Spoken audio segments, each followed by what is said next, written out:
네, 오늘의 첫 번째 헤드라인입니다. 반도체주의 훈풍, 신기루로 사라지는 않을까? 이런 또 의문점이 제기가 됩니다. 일단은 반도체주들이 또 연이은 강세를 좀 나타내주고 있는데요. 현재 반도체주 어떻게 보시는지 좀 이야기 들어보겠습니다. 네, 일단 반도체 관련돼서는 오늘 SK 하이닉스 그리고 오랜만에 삼성전자까지도 상승을 좀 이어가면서 어저께 흐름을 오늘 추가적으로 상승세를 시연해내고 있는 그런 모습입니다.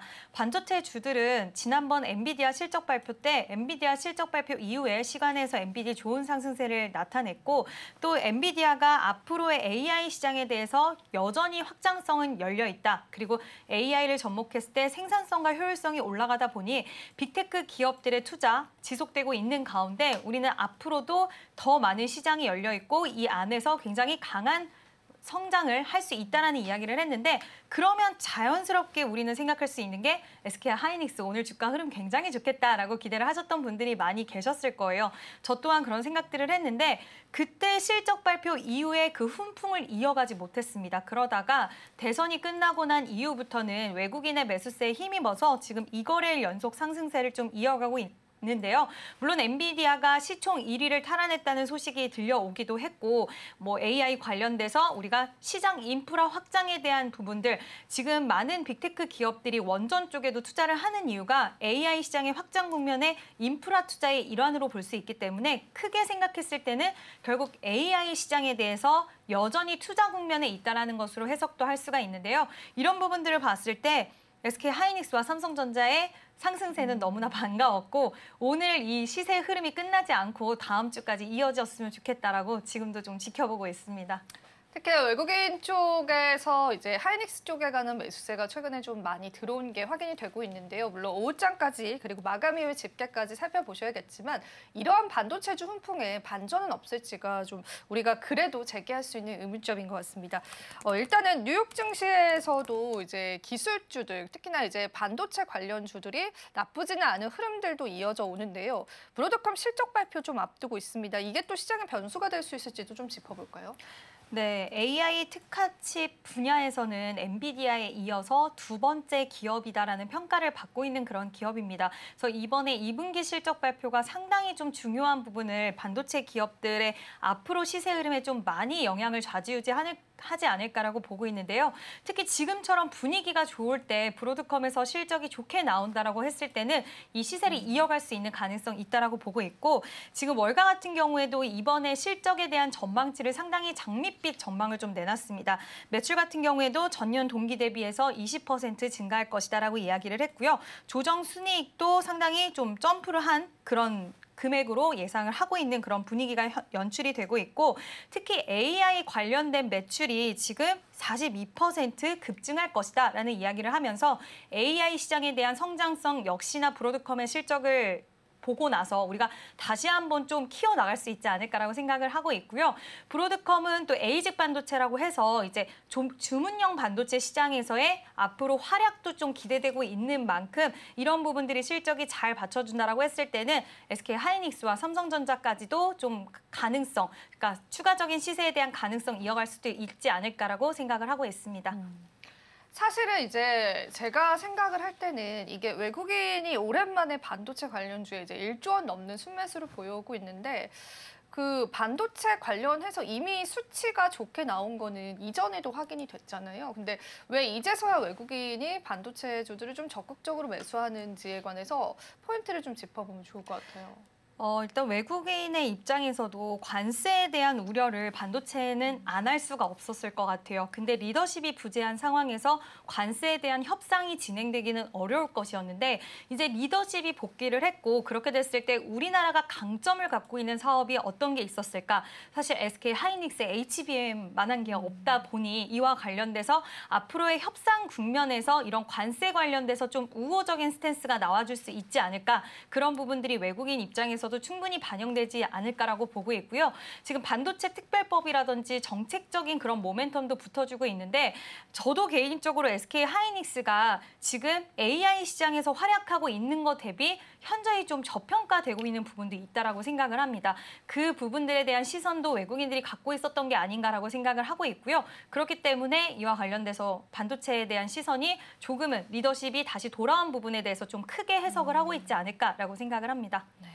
국내의 또 정치적인 공백에 영향감들을 좀 받아갔던 걸로 확인이 되고 있고요. 일단은 반도체 주가는 굉장히 좋고 또 우리가 정부적인 측면에서의 어느 정도의 추경 예산도 반도체 쪽에 좀 들어가지 않을까 이런 이야기도 좀 나오면서 정책적인 지원 기대감도 있긴 한데 산업적인 분석으로 봤을 때는 보수적입니다. 왜냐하면 우리가 뭐 계속 수요는 있겠지만은 실적이 고점 이후에 이제는 좀 하락을 할 것이다. 이런 보수적인 전망도 좀 있거든요. 업황에 관한 부담감들 어떻게 보실까요?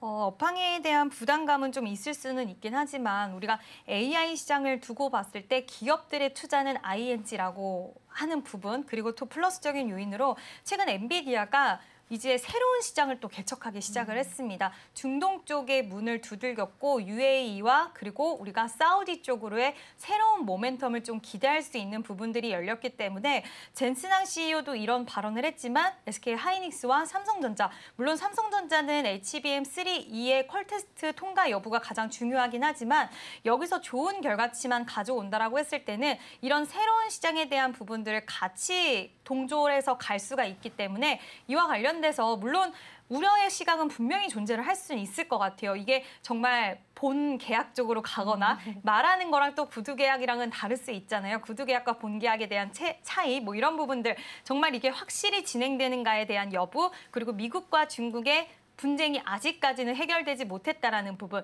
이런 것들을 봤을 때 우리가 무조건 낙관적으로만 생각할 수는 없을 수 있어요. 뭐 공급망 재편에 대한 이슈라던가 이런 것들이 아직 마무리 국면은 아니기 때문에 항상 보수적인 시각도 존재를 하기는 합니다. 다만 AI 시장에 대한 성장성 그리고 투자자들의 심리 개선은 좀 확실히 된 것 같아서 이 부분을 포인트를 잡고 우리가 너무 이제 시작이다, 이제 모든 거를 걸어보자가 아닌 이제 조금씩 좋은 긍정적인 부분들이 열어가고 있다라고 생각을 해주시면 좋을 것 같습니다.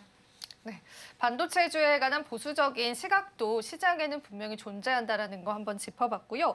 그러면 저희가 이제 종목적인 이야기를 좀 나눠보고 싶습니다. 하이닉스가 이제 좋다라는 거 이제 많은 투자자분들이 아실 텐데 하이닉스가 그래도 최근 들어서 이제 고점을 계속 돌파해주는 모습이 나와줘서 추가 상승의 여력도 좀 궁금하고요. 삼성전자 흐름 추가적으로 이제 중소형 주단에서 조금 좋게 보는 기업들도 있다면 언급이 가능할까요? 네, 삼성전자는 작년 9월 달에 이제 우리가 HBM 관련돼서 너무 테스트 통과 못하고 있으니까 좀 대대적으로 개편을 해서 다시 한번 도전할 것이다. 그리고 그 결과값이 아마 올해 원래 6월 달에는 좀 나와줄 수 있다라고 했는데 일단 기다려보겠습니다. 아직 6월 초기 때문에 어떤 결과치를 들고 올지 한번 그 부분은 기다려봐야 되지 않을까라고 생각을 하고 있고요. 이번에 좋은 결과값 갖고 온다라고 했을 땐 오히려 상방에 대한 룸은 삼성전자가 더 있을 수도 있는 가능성이 있을 것 같아요. 물론 점유율이나 이런 부분들이 쉽게 바뀌지는 않겠지만 그동안 뛰어넘지 못했던 장벽을 넘어섰다라는 거. 그리고 SK 하이닉스 입장에서는 마이크론이라는 경쟁자가 있기는 하지만 그래도 두 경쟁자가 생겨난다는 건 사실 시장에서는 당장 크게 파일을 뺏기진 않는다 하더라도 그거를 상당히 불편해하는 경향들이 많기 때문에 그로 인해서 일단 그렇게 된다라고 했을 땐 삼성전자의 상방룸이 더 많이 열려 있다라는 부분과 중소형단 종목들 중에서는 저는 리노공업이라는 종목을 좀 상당히 예전부터 좋게 봤었는데 이 기업은 다른 것보다 실적이 뒷받침되는 종목이고요. 리노핀이라던가 이런 부분들 테스트 소켓 관련돼서 고객사가 굉장히 많아요. 고객사가 전 세계적으로 고객사를 많이 품고 있는 기업인데 국내외 가릴 거 없이 고객사를 가지고 있고 AI 시장에 있어서 앞으로 확장 국면에서 실적을 만들어낼 수 있는 기업, 이미 만들어내고 있지만 앞으로 실적 같이 커나갈 수 있는 기업이라고 생각이 들어서 리노공업 오늘도 8% 정도 시세가 나오는데 그러니까 주가가 계속해서 반도체 종목들이 눌릴 때 삼성전자와 SK 하이닉스가 고개를 들고 있잖아요. 그때 소부장 기업들 중에 가장 어떤 기업이 빠르게 고개를 들고 있는가 이런 시기 때 판별을 해 놓으시고 중간중간 눌림이 왔을 때 가장 빨리 반등했던 건 그쪽이다라는 거를 좀 기억을 해주시면 좋을 것 같고요. 미증시가 눌렸을 때 기술주 위주로의 시세가 빠르게 회복이 되는 것처럼 마찬가지로 어떤 섹터의 종목들이 눌림이 나오고 나서 반등이 나올 때 강했던 종목군들이 추가적인 2차, 3차 반등이 나올 때 가장 빨리 회복될 수 있는 가능성이 있다는 것 염두에 두시고 한 5종목 정도는 좀 선별해 두시고 항상 체크하실 필요는 있으실 것 같습니다.